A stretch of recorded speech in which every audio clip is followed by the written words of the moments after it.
천지를 만드신 하나님 아버지를 내가 믿사오며 그 외아들 우리 주 예수 그리스도를 믿사오니 이는 성령으로 잉태하사 동정녀 마리아에게 나시고 본디오 빌라도에게 고난을 받으사 십자가 못 박혀 죽으시고 장사한 지 사흘 만에 죽은 자 가운데서 다시 살아나시며 하늘에 오르사 전능하신 하나님 우편에 앉아 계시다가 저리로서 산자와 죽은 자를 심판하러 오시리라. 성령을 믿사오며 거룩한 공예와 성도가 서로 교통하는 것과 죄를 사하 주시는 것과 몸이 다시 사는 것과 영원히 사는 것을 믿사옵나이다. 아멘.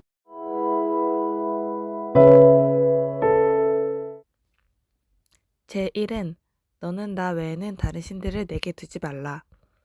제2는 너를 위하여 새긴 우상을 만들지 말고 또 위로 하늘에 있는 것이나 아래로 땅에 있는 것이나 땅 아래 물속에 있는 것을 어떤 형상도 만들지 말며 그것들에게 절하지 말며 그것들을 섬기지 말라. 제3은 너는 내 하나님 여호와의 이름을 망령되게 부르지 말라. 제4는 안식일을 기억하여 거룩하게 지키라. 제5는 내 부모를 공경하라. 제6은 살인하지 말라. 제7은 간음하지 말라. 제8은 도둑질하지 말라. 제9는 내 이웃에 대하여 거짓 증거하지 말라. 제10은 내 이웃의 집을 탐내지 말라.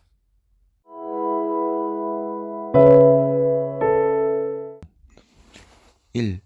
비록 내 양심이 내가 하나님의 모든 계명을 범하였고 그 계명 중 어느 하나도 지키지 못했으며 2. 아직도 죄로 향하는 성향을 지니고 있다고 하더라도 3. 내가 그것을 전혀 받을 만한 가치가 없음에도 불구하고 4. 순전히 하나님의 은혜로 말미암아 5. 하나님께서는 마치 내가 죄 지은 일이 없는 것처럼 마치 내가 완전하게 순종했던 것처럼 그리스도께서 나를 위하여 순종하신 것을 인하여 6. 하나님께서는 내게 그리스도의 완전한 속죄와 의로움과 성결을 나의 것으로 인정해 주셨습니다. 7. 이제 내가 해야 할 것은 믿는 마음으로 하나님의 선물을 받아들이는 것입니다.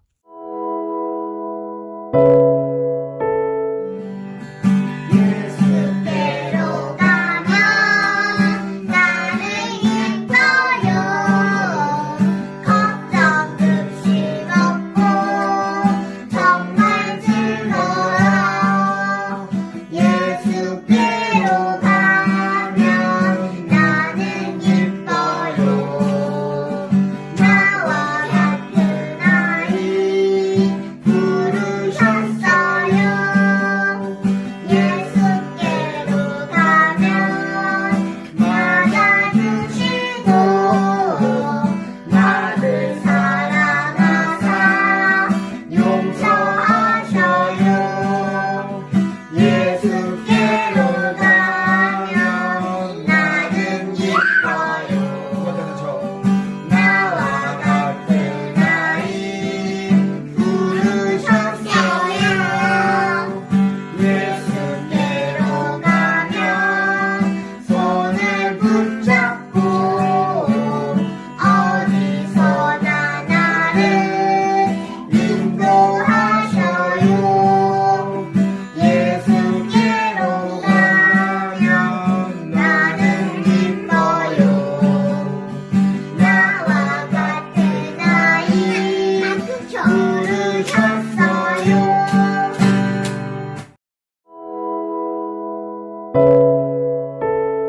전능하신 하나님 아버지 감사합니다. 거룩한 주일입니다. 홀로 영광 받으시옵소서. 우리를 늘 지켜주심에 감사합니다. 특별히 코로나 바이러스라는 이런 특수한 상황 속에서도 지켜주시니 더욱 감사합니다. 요즘 우리는 코로나 바이러스라는 상황으로 인하여 동영상으로 예배를 드립니다. 동영상으로 드려지는 예배지만 성령님께서 강력하게 임재하셔서 우리가 영과 진리로 예배 드릴 수 있게 인도하여 주옵소서. 그렇게 하나님 만나는 일을 도와주시옵소서. 이 시간 기도하옵기는 코로나 바이러스 19라는 유례없는 상황 속에서 우리들이 이 시간들을 잘 활용할 수 있도록 도와주시옵소서. 그동안 우리 친구들은 지식을 배우려고 학원이나 센터로 많은 시간들을 보내왔습니다. 그러나 이 시간들을 하나님을 깊이 알아가는 시간이 되게 해주시고 특별히 부모님들과의 관계가 돈독히 되어지는 시간이 되게 하여 주옵소서. 무엇보다 우리들 친구들 무엇에든지 성실하며 무엇에든지 정직한 생활 습관이 길러지는 시간들 되게 하여 주옵소서. 예를 들어서 집에서 동영상으로 수업을 들을 때도 끝까지 성실히 다 듣는 등의 그런 성실함과 정직한 생활 습관들의 훈련이 되어지는 시간이 되게 하여 주옵소서. 그 일에 부모님들과 함께하게 하시고 부모님들의 응원 속에서 잘 이루어질 수 있게 도와주시옵소서. 가정에서 가족들과의 관계의 힘이 세상에 살아가는 힘이 됨을 알아 믿음으로 하나 되는 가족들 되게 하여 주옵소서.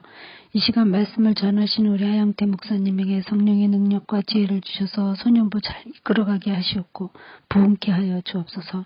끝으로 이 동영상 예배를 드리는 소년부 친구들 모든 부모님들을 축복하여 주옵소서.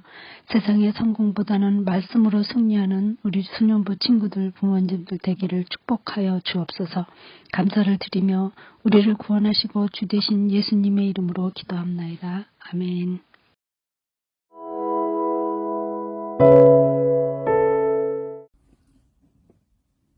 사울은 사무엘이 정한 기한대로 이랫 동안을 기다렸으나 사무엘이 길갈로 오지 아니하매 백성이 사울에게서 흩어지는지라. 사울이 이르되 번제와 화목제물을 이리로 가져오라 하여 번제를 드렸더니 번제 드리기를 마치자 사무엘이 온지라. 사울이 나가 맞으며 문안하매 사무엘이 이르되 왕이 행하신 것이 무엇이냐 하니 사울이 이르되 백성은 내게서 흩어지고 당신은 정한 날 안에 오지 아니하고 블레셋 사람은 믹막스에 모였음을 내가 보았으므로 이에 내가 이르기를 블레셋 사람들이 나를 치러 길갈로 내려오겠거늘 내가 여호와께 은혜를 간구하지 못하였다 하고 부득이하여 번제를 드렸나이다 하니라. 사무엘이 사울에게 이르되 왕이 망령되이 행하였도다. 왕이 왕의 하나님 여호와께서 왕에게 내리신 명령을 지키지 아니하였도다. 그리하였더라면 여호와께서 이스라엘 위에 왕의 나라를 영원히 세우셨 것이거늘 지금은 왕의 나라가 길지 못할 것이라.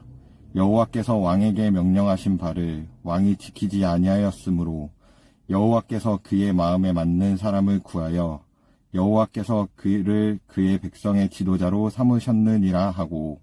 아멘. 안녕하세요. 하영태 목사입니다.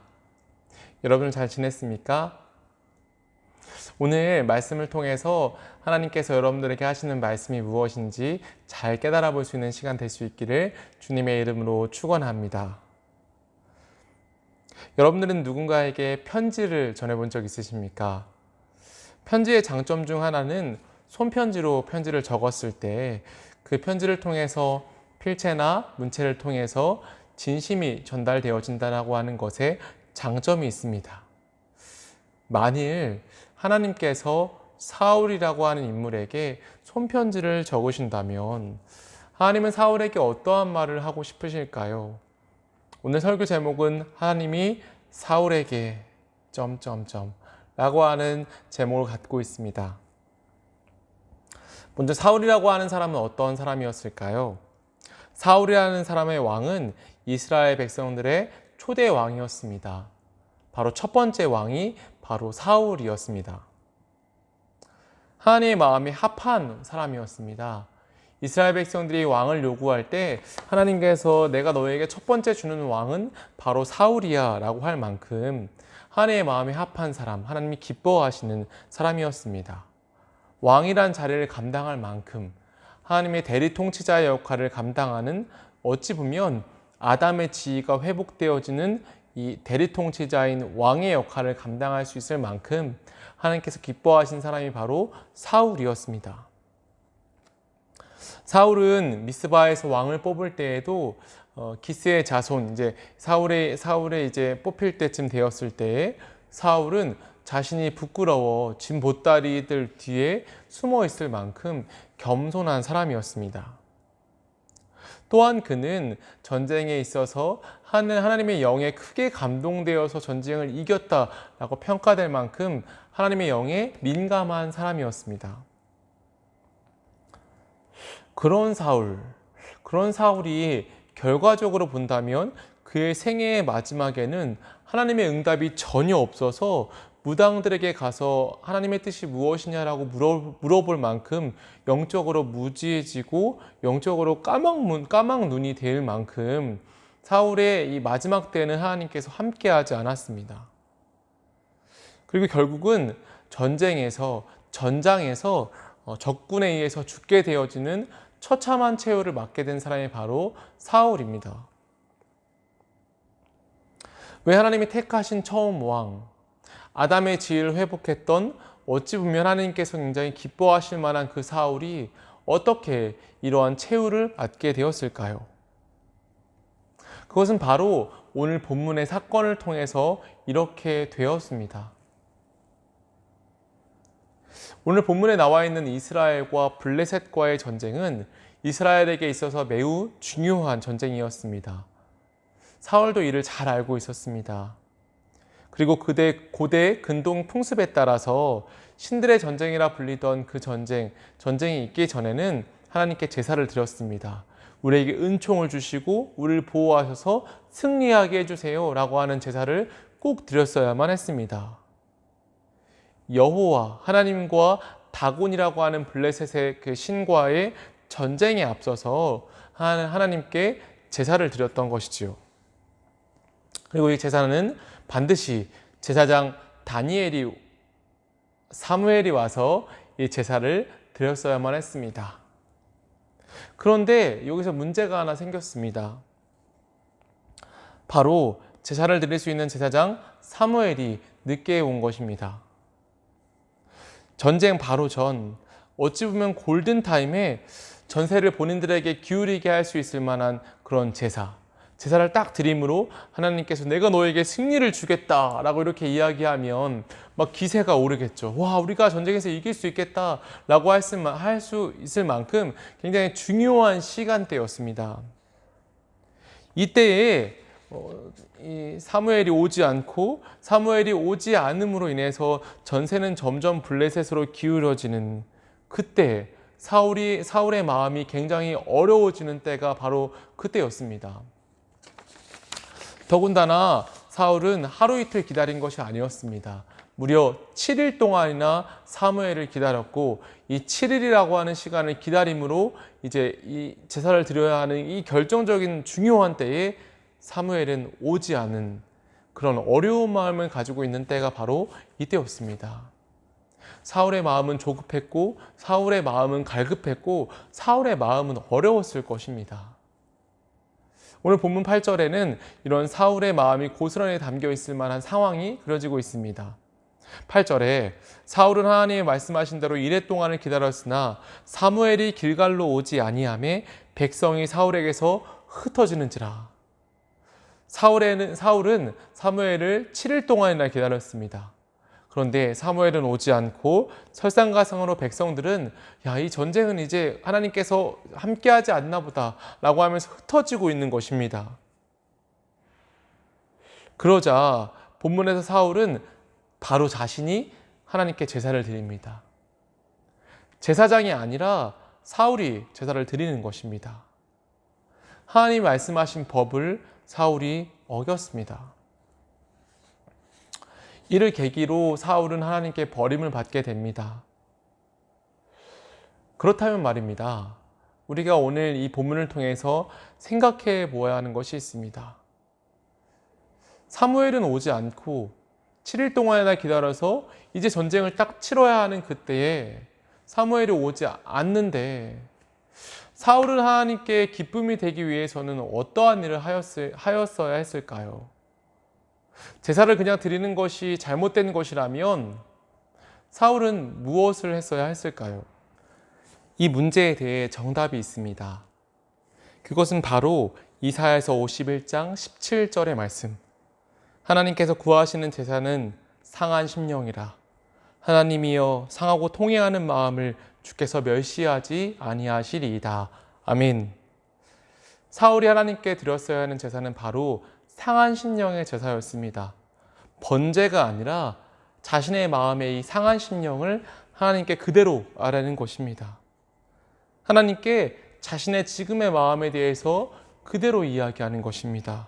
하나님, 지금 사무엘이 늦음으로 인해서 저의 마음이 참 조급합니다.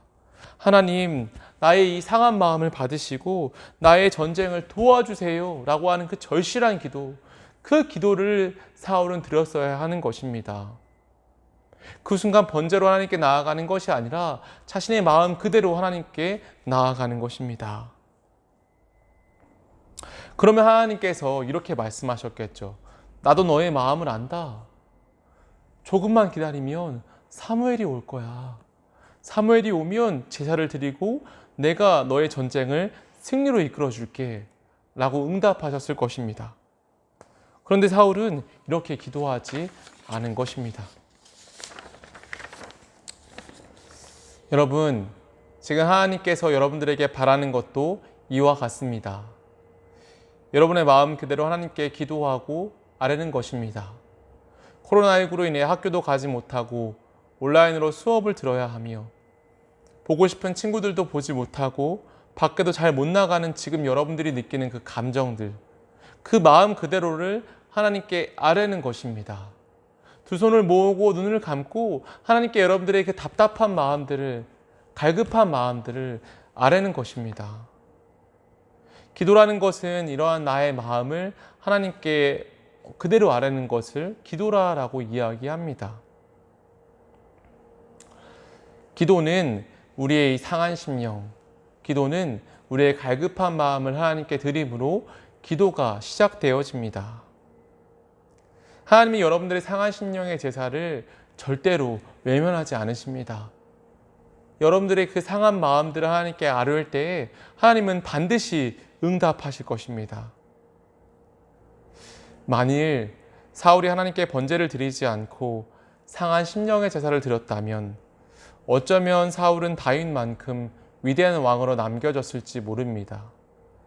하나님이 사울에게 보냈던 편지의 내용은 아마 이랬을 것입니다. 너가 어려움에 닥쳤을 때에 그 어려운 너의 마음을 나에게 보였다면 내가 너를 크게 사용하였을 텐데 참 아쉽다. 한 주를 살아가시는 저와 여러분이 하나님께 우리 마음을 아뢰 수 있기를 바랍니다. 하나님께 우리의 마음 그대로를 아뢰는 것입니다. 그래서 하나님의 응답이 여러분들 삶 가운데 가득하고 시시때때로 여러분들의 감정이 바뀔 수 있어요. 여러 가지 상황들 속에서 여러분의 감정이 움직일 때 하나님께 여러분들의 마음을 그대로 아뢰는 것입니다. 하나님, 나를 도와주세요. 나의 상한 마음을 돌보아 주세요. 그러면 하나님께서 여러분들의 모든 마음들을 이끄시고 인도하실 것입니다. 그리고 응답하실 것입니다.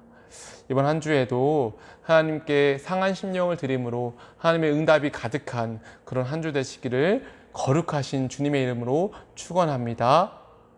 함께 기도하겠습니다. 살아계신 아버지 하나님, 우리 소년부 친구들이 하나님께 이번 한 주도 살아갈 텐데 이번 한 주 동안에 겪게 되어지는 모든 순간순간들 속에서 하나님께 느끼는 것들, 안타까운 마음들, 상한 심령들 하나님께 그대로 아뢰 수 있도록 우리 아이들의 마음을 붙잡아 주시옵소서. 하나님께 마음이 아플 때, 하나님께 마음이 너무 답답할 때, 하나님께 내 생각대로 모든 게 되지 않는 것 같은 그때에 하나님께 이러한 마음, 답답한 마음, 힘든 마음들을 그대로 아뢰 수 있는 그런 은혜를 우리 모든 아이들에게 허락하여 주시옵소서. 한 주 동안에도 하나님께서 함께 하시고 응답하실 것을 믿고 의지하며 예수님의 이름으로 감사하며 기도합니다. 아멘.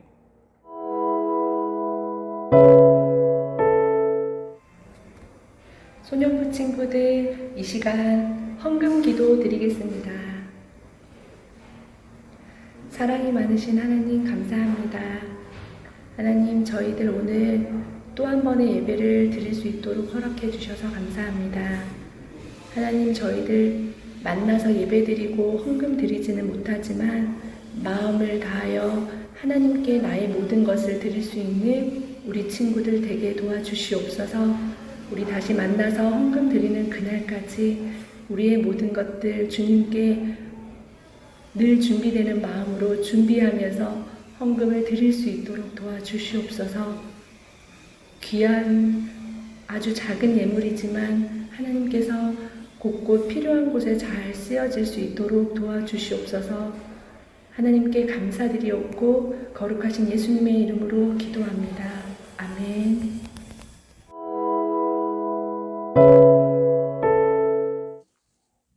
예배 잘 들으셨죠? 오늘 축도함으로 오늘 하나님께 드린 예배를 마치도록 하겠습니다. 지금은 우리 주 예수 그리스도의 은혜와 하나님의 한량없는 사랑과 성령님의 인도하심과 성령의 교통하심이 오늘도 하나님께 우리의 상한 심령을 올려드리기 원하며 우리의 마음이 답답할 때 하나님께 기도하고 우리의 마음이 꽉 막힌 것 같을 때 하나님을 나의 피난처로 삼는 우리 소년부 친구들과 우리 소년부 선생님들 머리 위에마다 지금으로부터 영원토록 함께 있을지어다. 아멘.